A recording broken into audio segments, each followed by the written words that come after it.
All right, today we're jumping into what might just be the most accessible Asian language for English speakers out there, Indonesia or Bahasa Indonesia. We're going to lay out a complete roadmap, pulling from our source material to show you exactly how to get started. So let's just tackle this head-on. When you hear learn an Asian language, what do you picture? Probably tons of complex characters, tricky tones, a real headache, right? Well, what if I told you that doesn't have to be the case? Indonesian totally breaks that mold. So what's the secret? What makes Indonesian so approachable? Well, first off, it uses the same Latin alphabet we do. No new symbols to learn, which is a huge win. Second, you can forget about confusing verb changes like I go, he goes. It's not a thing. There are no gendered nouns to memorize, and maybe best of all, the pronunciation is incredibly simple and consistent. Okay, so you're interested. Where do you even begin? Let's dive in to Section 1, Building Your Core Foundation. Think of these as the essential first steps that are going to set you up for some serious success down the line. First up is mastering the alphabet and sounds, which, you're going to love this, is surprisingly easy. It's the same alphabet you've been using your whole life, and the pronunciation is a total breeze. Why? Because what you see is what you get. For instance, the letter C is always going to be pronounced ch, like in chair, and G is always a hard g sound, like in go. No guessing games. How great is that? All right, your next big goal is to get about 1,000 core words under your belt. Now, I know that might sound like a lot, but these words are the absolute bedrock of everyday conversation. We're talking basic greetings like hello, essential verbs like makan, which means to eat, and all the key question words. Hitting this number gives you a massive advantage right out of the gate. Now, for the part everyone usually dreads, grammar. Except, you know what? The grammar is simple.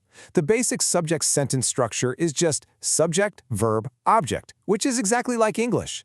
This is a huge relief for anyone who hates wrestling with complicated grammatical rules. Let's see this in action, okay? We've got saya, the subject, which means I. Then makan, the verb, eat, and nasi, the object, rice. So, saya makan nasi, I eat rice. It's direct, it's logical, and honestly, it's incredibly intuitive for an English speaker to pick up.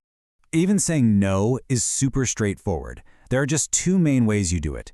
You use tidak when you're talking about verbs or adjectives, like saying, I do not eat, and you use bukan when you're talking about nouns, as in, this is not a book. It's just a simple rule that's really easy to remember. Okay, now we're getting to what our source material literally calls the Indonesian superpower. This is the secret key, the ultimate learning hack that'll help you rapidly expand your vocabulary once you've got the basics down. We're talking about something called affixes. So what on earth is an affix? Don't worry, it's not as scary as it sounds. It's just a little piece you add to the beginning or the end of a word, a prefix or a suffix, and it creates a totally new but related word. It's like building a whole family of words from just one single root. Let me show you just how powerful this is. Take that root word we already know, makan, to eat. Now add the suffix an at the end. You get makanan, which means food. Cool, right? Now add the prefix me to the root, and it becomes memakan, to eat something. Add pe, and you get pemakan, an eater. So you learned one root word, makan, but you just unlocked the meaning of four. This is the ultimate language learning cheat code. So, we have the alphabet, we have our core vocabulary, and we have the superpower of affixes. Now it's time to actually put it all together. This section is all about making that shift from just learning the language to actively using it. The key here is a balanced daily practice.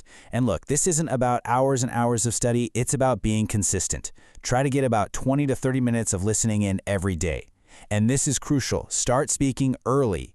Even if you make a ton of mistakes, just write a few sentences a day and read some simple stuff like social media posts. And for speaking, you can use tools like HelloTalk or italki to connect with actual native speakers. All right, our final section. This is about taking all that practice and funneling it into a clear path to fluency. This is where we bring everything together with a real strategy and a concrete timeline. A super powerful way to speed up your learning is through immersion. And the best part? You don't even have to pack a suitcase. You can start right now by changing your phone's language setting to Indonesian. Follow some Indonesian creators on YouTube or TikTok. Watch Indonesian movies with subtitles. When you surround yourself with the language, you just start to absorb it naturally. Look, fluency isn't some vague, far-off goal. It can be a structured plan. In months 1 and 2, you just nail the basics. In months 3 and 4, you really master those powerful affixes and start having some regular, simple conversations.